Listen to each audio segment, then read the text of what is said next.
ప్రభుత్వం కేంద్ర ప్రభుత్వము ఏదైతే చిన్న చిన్న గ్రామాలకి ఏవైతే అవకాశాలు ఇస్తుందో వాటిని వినియోగించుకోవాలి. ఏంటివి అవి? ఇప్పుడు యువతకు సంబంధించినటువంటివి సెంట్రల్ గవర్నమెంట్ లో చాలా ప్రాజెక్ట్స్ ఉన్నాయి. ఏది మినరల్ వాటర్ యూనిట్స్ అని, చాక్ బీస్ ఇండస్ట్రీ అని, తర్వాత ఫుడ్ ప్రాసెసింగ్ ఇండస్ట్రీ అని, రకరకాలమైనటువంటివి. అంటే ఒక్కటి లేదు, ఐటీ ఇండస్ట్రీ అని, రాజీవ్ ఇంటర్నెట్ విలేజెస్ అని, వీటి అన్నిటిని ఉపయోగించుకోవాలి మనం. దాని ఏంది ఒక్కరికి వెళ్తే అది ఇయ్యరు, అదే నలుగురు వెళ్తే. ఇప్పుడు ఒక గ్రామంలో నలుగురు కూడగట్టుకొని వెళ్ళి నలుగురు అదే పని మీద ఉంటే ఎందుకు ఇయ్యారు అధికారులు? ఒకరింటే నువ్వు నాకు ఇప్పుడు టైం లేదు పో అంటాడు. నలుగురు కలిసిపోతే కంపల్సరీగా ఇస్తారు. ఆ పథకాలన్నింటినీ మనం అది మన బాధ్యత. ఎందుకంటే ప్రభుత్వం మన పేరు మీద ప్రతి సంవత్సరం కూడా ఇన్ని కోట్లు ఖర్చు పెడుతున్నప్పుడు మనం దాన్ని ఉపయోగించుకోవాలి. ఎవరితోటి కూడా మనం అవసరం లేదు, నాయకులతో అవసరం లేదు, అధికారులతో అవసరం లేదు. మనం డైరెక్ట్ ఎక్కడెక్కడ ఏం జరుగుతుందో అక్కడికి అవన్నిటి కూడా ఆ బుక్ లో మేము ప్రతి నెల ఇప్పటి నుంచి ఇస్తాం. ఇక్కడ ఒకరు ఉంటారు, ఎవరైనా ఒకరు ప్రతి నెల వస్తారు. దానికి సంబంధించిన మీరు తెలుసుకోవాలి, మీరు అప్లికేషన్ చేసుకోవాలి. ఇదే విలేజ్ లో పెడతాం, లేకపోతే 2 గ్రామాలకు 3 గ్రామాలకు కలిసి ఒక దగ్గర పెడతాం. మొత్తానికి వీలుని బట్టి దాదాపు ఎవరి గ్రామం వారికే పెడతాం. దానికి కమిటీలు వేస్తున్నాం. ఆ కమిటీలలో మరి మీ పేర్లు రాపించుకోండి, ఆయన రేపు చెప్తాడు మీకు. ఆ కమిటీలలో ఎవరైతే ఉండాలనుకుంటారో వాళ్ళ పేరు రాయించుకుంటే ప్రతి నెల మీకు జవాబుదారీగా మేము మీకు పంపిస్తూ ఉంటాం. మీరు ఇక్కడ ఆ కమిటీలో కూర్చోబెట్టి అందరికి చెప్పాలి.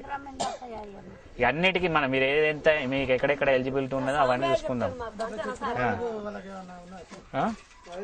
అవన్నీ నేను అదే చెప్తున్నా, అవన్నీ చేస్తాం మేము. ఫస్ట్ ఈ రోజు మేము ఎందుకు వచ్చినామంటే ఇట్లా ఒక కార్యక్రమం ఇట్లా చేస్తున్నామని చెప్పడానికి వచ్చినాం. మేము ఇట్లాంటిది ఒకటి చేస్తున్నామని చెప్పడానికి వచ్చినాం. మళ్ళీసారి వచ్చినప్పుడు అన్ని అప్లికేషన్లు ఎవరెవరు ఎక్కడ పెట్టుకోవాలి, ఏం పెట్టుకోవాలి, ఎక్కడికి వెళ్ళాలి అవన్నీ మళ్ళీ సంవత్సరం మళ్ళీ నెల నెక్స్ట్ మంత్ మీకు చెప్పడం జరుగుతుంది. మరి మళ్ళీ వచ్చే నెలలో అయితే మీకు సంబంధించినటువంటివి ఏవైతే ఉన్నాయో కమిటీ సభ్యత్వం కానీ అవన్నీ కూడా నేను చెప్తా. అన్ని మీరు రాపండి. యూత్ మెయిన్గా యూత్ ఉండాలి. గ్రామంలో ఒక 8 మంది యువకులు మా తోటి మీరు కలిసి పని చేస్తే మీ గ్రామానికి సంబంధించిన అన్ని కూడా మేము చూసుకుంటాం. ఎందుకంటే వాళ్ళకు చెప్పరాదు, మేము చెప్పినా మీకు చెప్తే మీరు వచ్చి వాళ్ళకి చెప్తారు. ముందు మీరు మాకు అందుబాటులో ఉండాలి. మీ సెల్ నెంబర్లు కానీ మీరు కానీ మాకు అందుబాటులో ఉంటే ఈ రోజు ఇది వచ్చింది, మీ మండలానికి ఇంత డబ్బులు కేటాయించండి, మరి మీరు వెళ్ళి కనుక్కోండి, ఈ ఆఫీస్లో వెళ్ళి కనుక్కోండి మీకు చెప్తే మీరు వాళ్ళకి చెప్పాల్సి ఉంటుంది ఎప్పటికప్పుడు. ఆ విధంగా మరి మీరు ఆలోచించి కమిటీలో జాయిన్ అవుతా అంటే మీ పేర్లు ఇవ్వండి. ఆ పేర్లు రాసుకుంటారు. మీ ఎవరైతే 8 మంది 9 మంది యువకులు ఉంటారో ఆ పేర్లు ఇస్తే మీరు అందుబాటులో ఉంటే మీరు వచ్చి వీళ్ళకి చెప్పచ్చు. ఎందుకంటే ఒక గ్రామం అభివృద్ధి చెందాలంటే ఫస్ట్ యువకులతోటే జరుగుతుంది. మీకు తెలిస్తేనే వాళ్ళకి తెలుస్తుంది. మీకు తెలియకుండా ఏం తెలియదు. మీకు అందుకే మీరే తెలుసుకోవాలని చెప్తున్నా. మీకే తెలియదు. ఇప్పుడు వీళ్ళన్నీ చెప్పాడు మీకు తెలుసా చెప్పి ఇప్పుడు ఎక్కడికి వెళ్ళి వాళ్ళు పింఛన్లు తెచ్చుకుంటున్నారు ఏం తెలియదు. వాళ్ళు ఏదో నాయకులు చెప్పినప్పుడు వాళ్ళు పోతారు, ఆ లీడర్ ఎవరో ఉంటారు, ఆ సంతకం పెట్టమంటే పెడతారు, వస్తారు, తెస్తారు. అవునా? పుస్తకం మరి అవన్నీ మీరు వీళ్ళకి చెప్పాలి.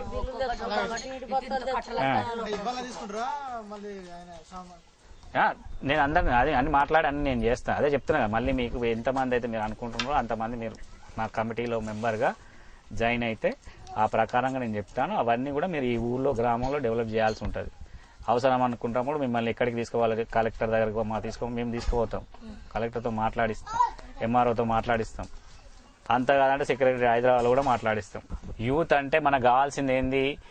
మనకు ప్రభుత్వం నుంచి వచ్చే పనులు ఏవి, మన గ్రామానికి ఏమేమి తీసుకురావచ్చు, మన గ్రామంలో ఏమేమి ప్రభుత్వ పథకాలు అమలు అవుతున్నాయి, ఏ నిధులు ఎక్కడి నుంచి వస్తున్నాయి, ఎవరెవరికి ఎంత ఖర్చు అవుతున్నాయి, ఇవి తెలుసుకొని మీకు చెప్పాలి. దానికోసం మేము ఈ ఊర్లో కొంతమంది యువకులను సెలెక్ట్ చేసుకొని వాళ్ళకి మేము ఇచ్చేస్తాము. ప్రభుత్వం నుంచి వచ్చే ఏదైతే గవర్నమెంట్ యూత్ ప్రోగ్రామ్స్ ఉంటాయో అవన్నీ ఎలిజిబుల్ అయ్యేలాగా మేము చూస్తాం.